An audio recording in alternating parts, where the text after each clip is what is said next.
100 ans de guerre, 100 ans de cendres. Des plaines de Normandie aux collines de Gascogne, la France a saigné, s'employer. Mais voici venue l'heure où le fer du roi s'affûte dans le silence des forges. L'heure de Castillon, où s'achève un siècle d'orgueil.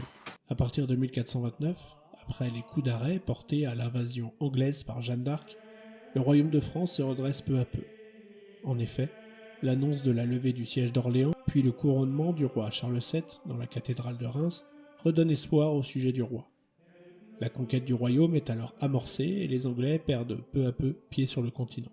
Après 5 courtes années de trêve de 1444 à 1449, à la faveur de laquelle les Français avaient recommencé à espérer et à respirer tandis que la royauté reconstituait et réorganisait son appareil militaire de fond en comble, Charles VII parvint en quelques mois à réduire à son obéissance son pays et duché de Normandie, une tâche relativement facile dès lors que les Anglais lâchaient pied et que les Normands eux-mêmes, dans leur majorité, acceptaient de voir dans le roi valois leur souverain et naturel seigneur. La victoire de Formigny, le 15 avril 1450, fut un temps fort de cette campagne militaire qui fit l'admiration de tous les experts. Il ne restait qu'une terre à reconquérir, une province rebelle, un dernier bastion de l'orgueil anglais, la Guyenne. C'est là, dans les plaines de la Dordogne, que s'avance la foudre du destin. Pour achever la reconquête du royaume, il fallait à Charles VII reprendre Calais, ce qui était pratiquement hors de sa portée, et surtout recouvrer le duché de Guyenne, dont la population demeurait attachée à son duc, en l'occurrence Henri VI, roi d'Angleterre. Il y eut, en 1451, une première campagne de Guyenne, qui s'acheva par l'entrée triomphale des Français dans Bayonne. Un temps, le gouvernement de Henri VI alla même jusqu'à redouter un débarquement français sur les côtes anglaises. Les Anglais sont chassés de tout le continent, à l'exception de Calais. La guerre de 100 ans pourrait s'arrêter là. Toutefois, les Bordelais regrettent très vite les Anglais qui ménageaient leurs droits communaux et rappellent en catimini leur duc légitime qui n'est autre que le roi d'Angleterre. Bien qu'empêtré dans la guerre dynastique des Deux Roses, le roi Henri VI de Lancastre expédie 3000 hommes en Aquitaine sous le commandement de Jean Talbot et le petit corps expéditionnaire reçoit le soutien de nombreux seigneurs gascons avant d'affronter les Français sur les rives de la Dordogne. De fait, sous l'impulsion de John Talbot, la cité fut reprise dans la nuit du 22 au 23 octobre 1452. Le sénéchal français, Olivier de Coëtivy, y fut fait prisonnier. Au printemps de 1453, Talbot reçut des renforts, ce qui éleva son armée à environ 7000 combattants. Charles VII ne pouvait manquer de réagir. Il le fit lentement, mais avec de gros moyens. 3 corps d'armée furent réunis. Le principal, sous les ordres des maréchaux de Culan et de Loéac et de l'amiral Jean de Bueil, entreprit au début de juillet 1453 le siège de Castillon, ville forte et château, ainsi que l'avait conseillé le trésorier de France Jean Bureau, bourgeois de Paris, homme de condition roturière et de petite taille, mais plein d'audace et de valeur, et qui était particulièrement habile à utiliser l'artillerie.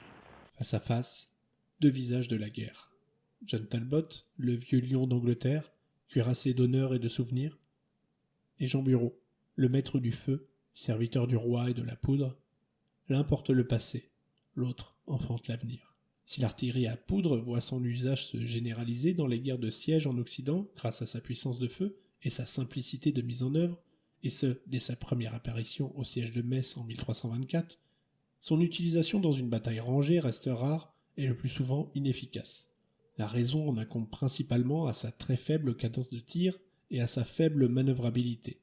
Ainsi, la majeure partie de l'artillerie constituée par les grands de cette époque est essentiellement utilisée pour faire tomber des murailles. Dans la deuxième moitié du XVe siècle, sentant le moment venu de profiter du sursaut français initié par Jeanne d'Arc pour reprendre plusieurs places fortes, Charles VII, tirant profit des dernières avancées techniques de l'époque, se dote de canons mobiles, plus légers et montés sur roues. Ces améliorations permettent à son artillerie de se déplacer plus rapidement et de reprendre notamment plus de 60 places fortes en Normandie en 16 mois de campagne.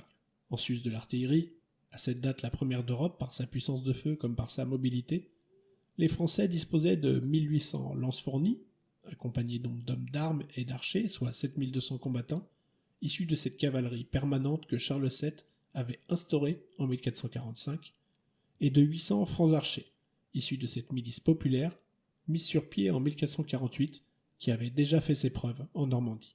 À l'appel de la garnison anglaise assiégée au matin du 17 juillet, Talbot, venu de Bordeaux, attaqua avec sa détermination coutumière les assiégeants qui se retirèrent en bon ordre dans leur camp fortifié, jouxtant Castillon.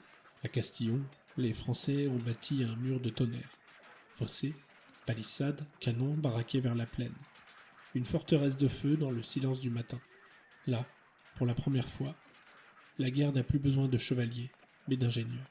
Voici comment Jean Chartier conte la furie de ce combat. Talbot fut fort ébahi quand, de ses yeux, il vit les belles fortifications qu'avaient faites les Français. Cependant, Talbot et sa compagnie arrivèrent droit à la barrière, croyant forcer d'emblée l'entrée du parc. Alors commença grand et terrible assaut où se passèrent de grandes vaillances de part et d'autre, où il fut merveilleusement combattu, main à main, à coups de hache, de guisarmes, de lances et de traits, moult vaillamment. Ce chaplis dura l'espace d'1 heure, car les Anglais y revenaient toujours avec grande ardeur, et aussi les Français ne s'épargnaient pas à bien les recevoir. Tandis que l'affrontement fait rage du côté de la palissade, les frères Bureau ont le temps de préparer leur artillerie et de la mettre en batterie. Profitant que Talbot est occupé à galvaniser et à redonner courage à ses troupes pour un énième assaut, l'ordre est alors donné à toutes les pièces à feu de tirer ensemble sur les Anglais. Pensant l'ennemi ébranlé, il fut accueilli par une formidable décharge des canons français. Passant outre, il poursuivit son assaut et faillit bien l'emporter. Mais un secours breton, conduit par les sires de Montauban et de la Hunaudet, survint à point nommé pour renforcer les Français.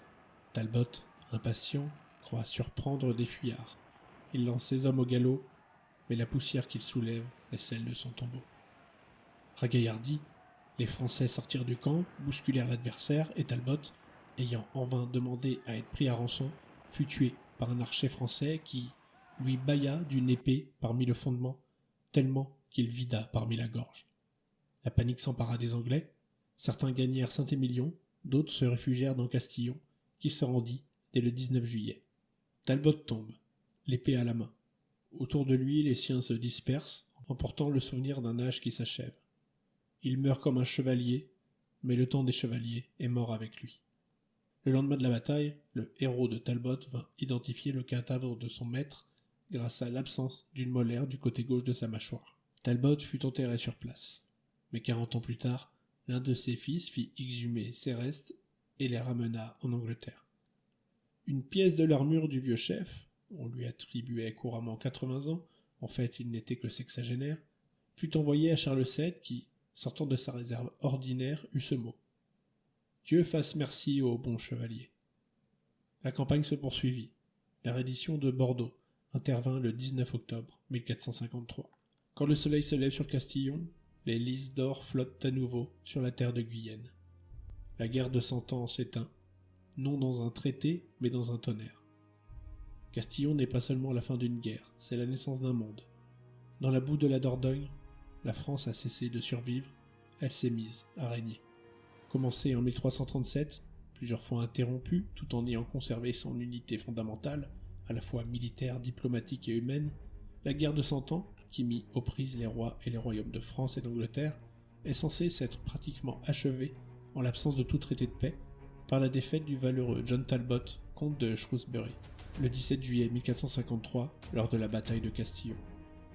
Toutefois, pendant une, voire 2 générations, les Français et leur gouvernement craignirent, non sans raison, une reprise des hostilités et une nouvelle invasion de leur territoire, notamment à partir de Calais, qui demeura une possession anglaise jusqu'à 1558. L'avenir devait démontrer que la reconquête de la Guyenne était définitive. Les gens du pays, non sans arrière-pensée, acceptèrent la domination de Charles VII, qui prit soin néanmoins d'ériger des forteresses à Bordeaux, à Bayonne et ailleurs, pour mieux contrôler les habitants et prévenir un éventuel retour des Anglais.